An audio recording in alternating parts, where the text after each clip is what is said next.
Hold on a minute, Sparrow. This game is not even out yet. How can you be reviewing it? Are you such a big shot now? With your one still frame, as you've had so many reviews you've not had time to make any others? Have you really become that famous to get a review copy like PewDiePie? No, but I have seen PewDiePie's Let's Play of it, and that's enough for me. Now, Spyro, you might say, that is very unprofessional of you. But I call it the not playing this game way of doing things. I say this due to the pricing, which we'll get to later. And besides, real critics just make reviews from watching. Like, they sit down and they watch a movie and they can make a whole review from just watching it. So it's kind of the same thing. I mean, visuals and voice acting and so on are mediums that are viewed rather than played, like the cutscenes. So there's no difference really, is there? So, let's just begin with them. So, all of the visuals and sounds are very nice to look at and listen to, all of which capturing the feel of South Park perfectly. From walking around the environments and hearing all of the one-liners from the townsfolk, it does give the feel that your kid is actually walking around South Park, most of the voices themselves being done by the same voice actors as the show, really driving home that you are playing a South Park game. And from the actual viewing of it, I feel that they really wanted to basically make this an interactive episode, giving you a cutscene that looks like it's from an actual part of an episode, then giving you something to do before showing you the next part of the episode so you can see what's going on, which of these things works for you, then you go and do that thing, and then you watch the next part of the episode again and just keep rinse and repeating. So it's like an interactive episode that lasts for about an hour and a half, possibly even 6 hours. I don't know how long this game is as of yet, rather than just an actual game. So they really did do a good job on telling the story and making the visuals like an actual episode. So, 5 out of 5 on that aspect. Now you might be saying, Spyro, you never give anything a 5 out of 5. Well, I think I give the actual story part a 5 out of 5, as the creators of South Park, Matt Stone and Trey Parker, have had a hand in the writing of the story. And where the humour should be placed, they have still not lost their touch at all. The humour is spot on for the most part, giving you just the right joke or just the right amount of humour at the right time to make you laugh and enjoy what was so funny at that time, and then moving you to a more serious area or giving you a more serious task to cure you of your giggles so that you're nice and back to normal before hitting you again with another joke or comical scene just at the right time to send you back into a giggling fit. So, Matt Stone and Trey Parker having a hand in the writing really, really made this story what it was. They know how to do humour, and they did do it good in this game. As for the gameplay in battles, it's turn-based combat, much like RPGs such as Pokemon and Final Fantasy, etc, etc, but adding in some real-time mechanics that are not too complicated to master, and are not too much in your face. It's more like subtle quick-time events, just put in there to make sure you're still paying attention and not too bored. While your enemy is taking its turn, when it's attacking you, you have a chance to block, and if you block at the correct time, you have a chance to parry or counter-attack, dealing extra damage to them. This works because the quick-time events that have been placed into the turn-based combat are not in your face at all. The blocks never change, it's always the same blocks. You yourself just have to remember which block blocks which attack, and it's by your own skill in which you block. There is no button prompt to tell you when to block, you just have to be paying attention. And to do it, then you press it at the right time, you've done it, congratulations, you pressed your button, when you thought the time was right, you counter-attacked, possibly dealt a critical hit, and killed off your enemy even faster. So I have to say, A+ on that as well, because you have been given quick time events, you made, I can't even say this, because the universe might even implode, you made quick time events good. How can you do that?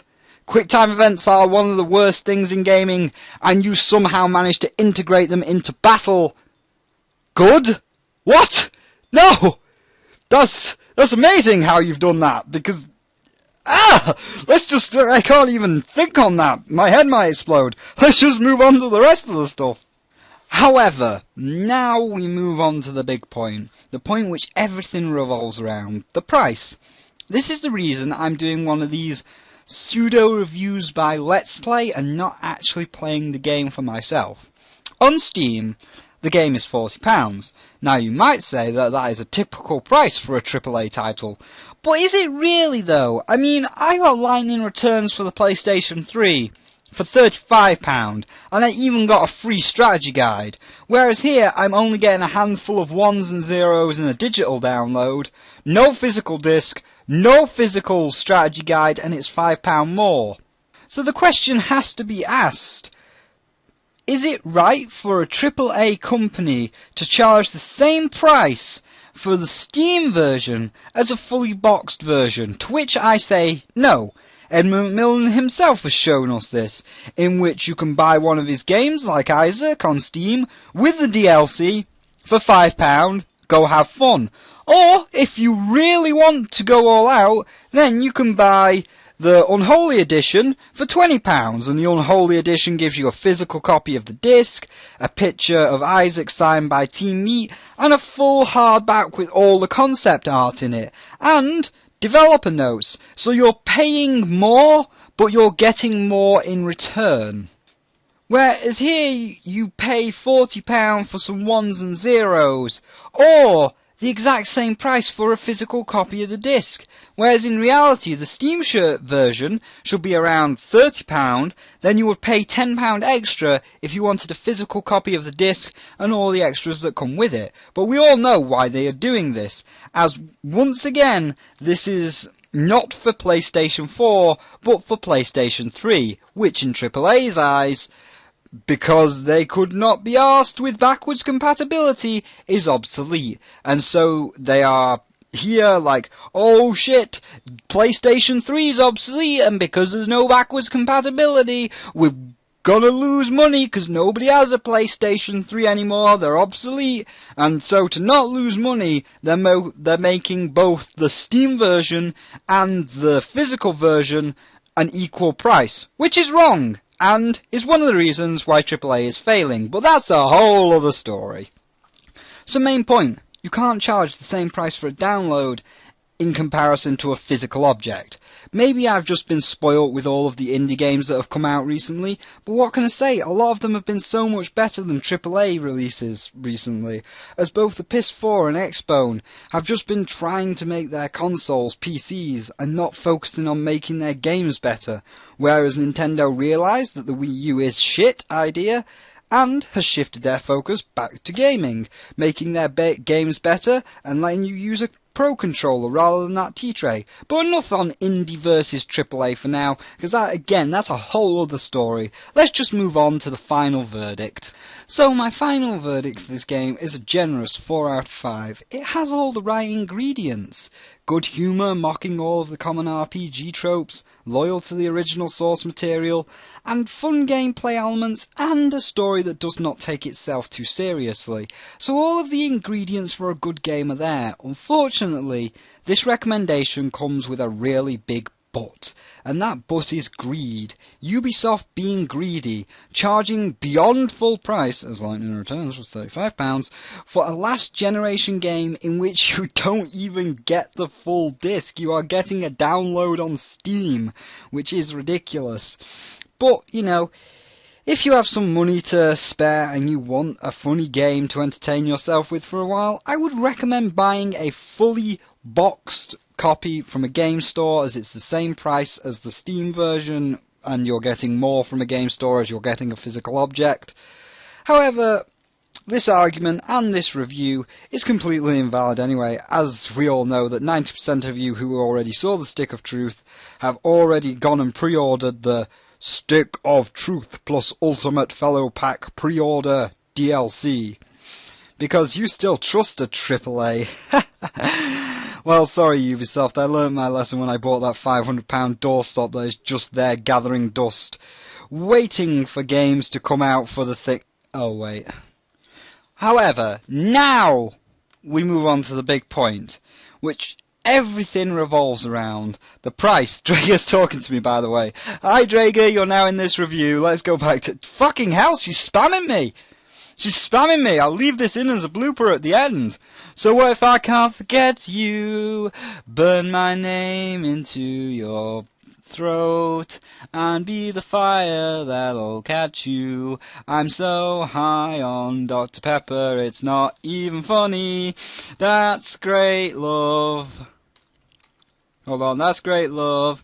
You're going to be a blooper at the end of the stick of truth review, because I'm recording. We'll even wait and we'll see what she says. I know you can't see it, but you have to just trust me on what she says. I'm dropping magic stars. Dragospaz is typing. I'm so high, Spyro. She doesn't even care. She'll care when this video goes up and I'll say watch the end of it and she'll be like, no! But anyway, let's just end now, because obviously I've made this a blooper, so this is after the review. So thank you all for watching this review. I hope you like this review, and I will see all of you in the next one, which is either Donkey Kong Tropical Freeze, because I'm recording the lines for that next, or that might have gone up before this, I don't know. Either way, I will see all of you in the next review, and Drager has left us a comment, so we'll read that as our ending. True love comes from more than just the heart. These strangers at the party never paid, as we're covered in sand. Is she just like singing lines? You roll over and smile. I guess she's just singing lines. She is hyper. She is high on Skittles. And until that day. Yeah, until that day, the audience would like to go home now. Draga, she's just high on Dr. Pepper and Skittles. She's on a sugar rush, sugar high. I'll steal your flowers from the cemetery. Red roses of the dead. Yep, okay. That was lovely, Draga. That was lovely interpretation of whatever song you were singing, and she is now not talking, so goodbye everybody. Drager doesn't say goodbye because she doesn't even know we're recording, even though I just told her, but she's on a sugar high right now. So yeah, thank you all for watching, and I will see all of you in the next review. That went on for 3 minutes, that was ridiculous. 3-minute blooper, but okay. Goodbye everybody.